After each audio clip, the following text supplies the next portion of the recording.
I just wanted to talk real quick about the importance of, you were asking about like, the importance of recording. And I think it does, in terms of like these people should feel ashamed. They should be embarrassed.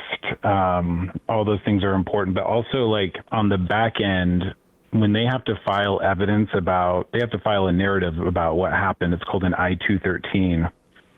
And they're just lying on these as a matter of course. So like here locally, they're saying they're going to Home Depot, they're running the plates, they're seeing, and then they're cross-checking it with any encounters they have.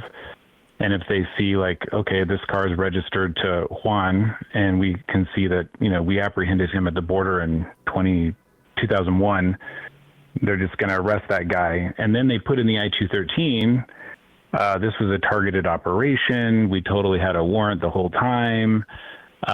This is how it went down. And it's made up. It's a lie. And there's going to be no consequence for that now, other than it's possible to get that case potentially thrown out in court if you are willing to fight it. But it's important to sort of collect these things, I think, for a day when hopefully there will be accountability. I'm also seeing they're lying about criminal history. So putting on the I-213 that the person has a conviction for something when actually the charge was dropped. And if that person ends up in immigration court and the judge says, well, you've got a certain kind of felony, you have no options, they're really at risk of being deported before they even get to have real eyeballs on it, like from an attorney. Because, the other problem is lawyers don't want to do detained work anymore. And it's been this way for a long time, but, right now everybody's extremely burnt out. And yeah, we're just getting tons of calls every day.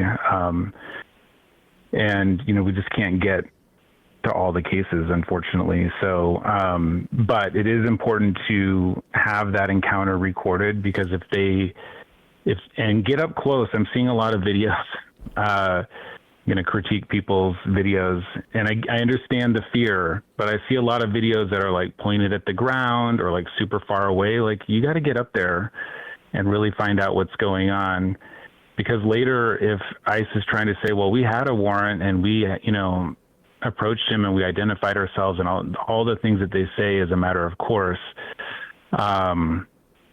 you're going to be able to refute that if you have the actual video. So, yeah, but it's really bad right now. One of the things that the Trump administration did a few months ago, I don't know if you guys talked about it, but there were a few rogue judges in Tacoma for a long time at the detention center, the Geo Group Detention Center, who invented a legal theory that if you've entered the United States without inspection, you don't qualify for bond. And they were like the only judges ever who were making this ruling.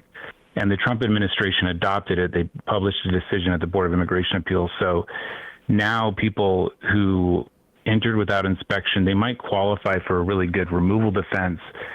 They might have been here since, the 90s. They might have 4 or 5 kids, no criminal history. The judges are saying no bond. So you can fight your case, but you've got to do it in detention the whole time.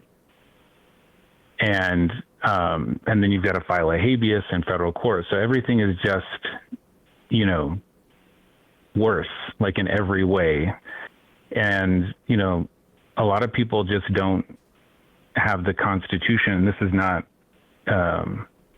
no judgment. I think I'd last about 10 minutes in there, but right.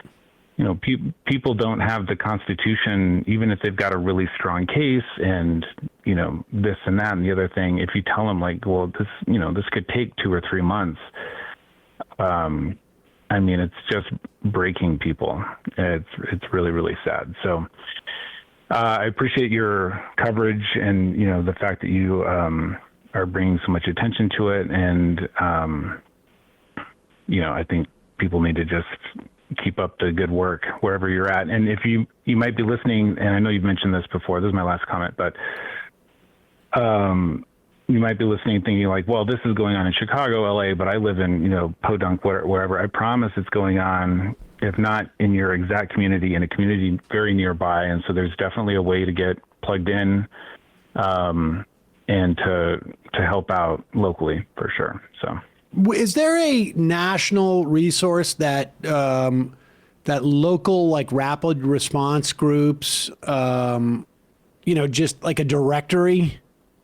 So that is there a website that I go and I'm like, oh, I live in upstate New York, or I live in, I don't know, central Pennsylvania, and I want to find a local rapid response group. Is there any type of website that like aggregates this stuff? not that I know of, but that would be an interesting project, or, maybe it exists.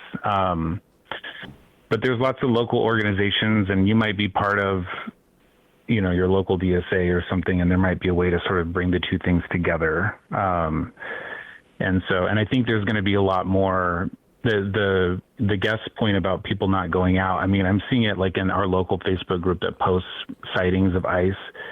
The conclusions people are coming to is like, just don't go out, or, oh, I saw a video of ICE at a gas station. Don't get gas, and like, part of me wants to comfort people and be like, hey, ICE can't be everywhere all at once, and that's not really how this works. Just because they were at one gas station today doesn't mean they're at every gas station everywhere all the time.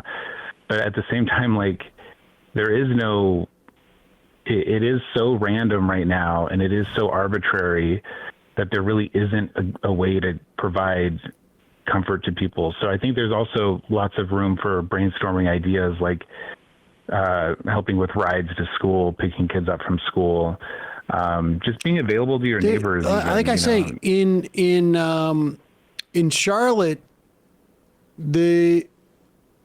was it 20% of, there's one district, 20% of the kids didn't show up to school. I think it was on Monday. On building sites, nobody's showing up to work because they're all nervous about it. Well, I noticed this year, and I thought, and this is all anecdotal, obviously, but I was like, I didn't feel like we got any Hispanic trick-or-treaters. And this is like a very diverse neighborhood. And I asked my staff, they said the same thing. It was all white kids. And, the other thing, I said that it was the last thing 4 things ago. This is the real last thing. I have clients with green cards. I've got clients who've naturalized, who have no reason to be afraid. And they're coming in and they are carrying toxic stress. I had a guy who, but they do have reason to be afraid, right? I mean, well, what I mean is, like, they shouldn't. Somebody, for example, who's had his green card for 10 years, he has a DUI from 2002, which they knew about when he got his green card. So it's not disqualifying.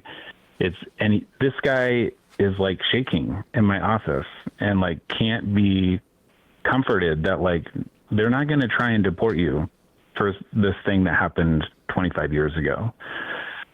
And, so, and yeah, it's just, even the people who are safe from, well, first of all, you're right. There's outliers and weird things where people are being arrested, even though they have status and stuff like that. But even the ones that really don't have a reason to be like afraid are just carrying that around. And it's toxic. I mean, it's bad for your health, obviously. It's bad for your kids when they're trying to play with you and all you're thinking about is like, am I gonna be back tomorrow after work? So it's, they're wrecking communities, and I think we just have to keep up the pressure. So anyways, that's all. Appreciate the call, and of course, and the card. The card. Thank you. Thank you, Ronald Reagan. Thank you. Thank you. Let's go. I want to play this clip, number 20. And, incidentally, if you are somebody out there who has time and some modicum of HTML skills, I don't even know if you need that much anymore, but you're a researcher and you have some time. If you compile, it would take a lot of work.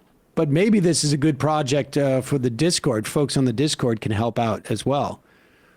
Resourcing and having a national clearinghouse of rapid response groups across the country. It would mean, going onto Facebook and finding groups there and, et cetera, et cetera. But if there was a one-stop shop where somebody living in Poughkeepsie or somebody living in, I don't know, Tuscaloosa or somebody living in Tampa, wants to go find a rapid response group, they go to, whatever it is, rapidresponse.org or I don't know what you would call it. We'll push that site quite a bit. Hey, folks, don't forget to hit the subscribe button and check out our daily show. We do it every day at 12 p.m. Eastern for about 2.5 hours. We even take phone calls. You should check that out.